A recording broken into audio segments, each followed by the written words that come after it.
pagi. Selamat datang di sidang kelompok A. Perkenalkan, saya Teresia Cornelius selaku pimpinan sidang.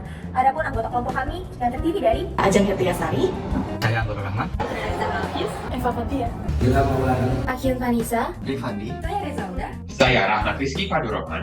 Maksud tujuan sidang ini dilaksanakan untuk menjelaskan struktur penulisan dalam buku Demokrasi Damai Era Digital. Adapun struktur penulisan yang kami ambil berikut orientasi, tafsiran, evaluasi, dan juga rangkuman. Di mana untuk ulasan yang pertama kami mengambil dari judul Generasi Milenial Golput. Kok bisa? Orientasi, pemilu menjadi sarana perwujudan demokrasi. Dalam pelaksanaan pesta demokrasi, masih banyak rakyat yang memutuskan untuk golput. Salah satunya adalah generasi milenial. Tafsiran, dalam ulasan ini dijelaskan bahwa banyak generasi milenial melakukan golput dikarenakan mereka tidak merasakan efek langsung dan bergantinya kepemimpinan, serta banyaknya konten hoax yang bertebaran pada masa kampanye. Dalam tulisan ini, penulis juga menjelaskan hal apa saja yang perlu diperhatikan dalam menentukan pilihan pada saat pemilu.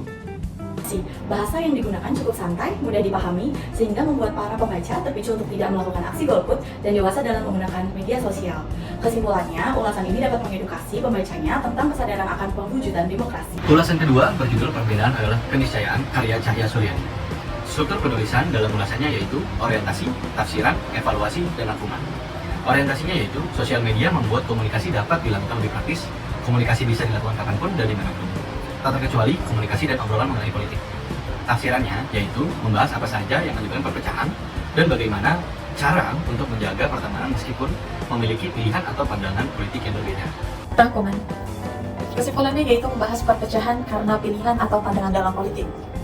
Topik yang dibicarakan juga cukup mudah untuk berkenaan dengan masyarakat, dikarenakan masyarakat yang menggunakan sosial media pasti pernah menemukan postingan bernada negatif tentang politik. Ulasan ketiga berjudul Keberagaman dan Dinamika Demokrasi Indonesia di Era Digital karya Martin Lawrence.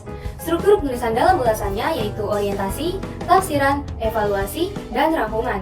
Orientasi, keberagaman ancaman demokrasi di era digital saat ini semakin marak.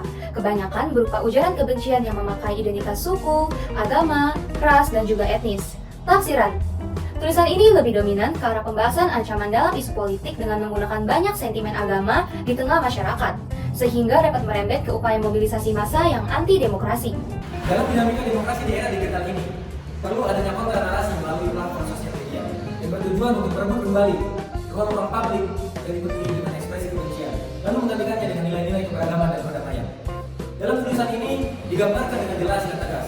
Namun, kekurangan pada tulisan ini terdapat pada judul paragraf yang kurang berkaitan dengan isi paragraf tersebut. Kesimpulannya, tulisan ini membahas tentang isu demokrasi secara komprehensif dan mendalam.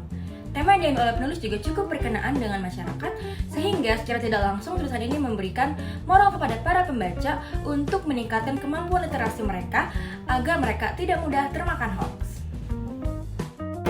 Selanjutnya, kami akan membahas tentang kesamaan dan perbedaan dari ketiga tulisan ini.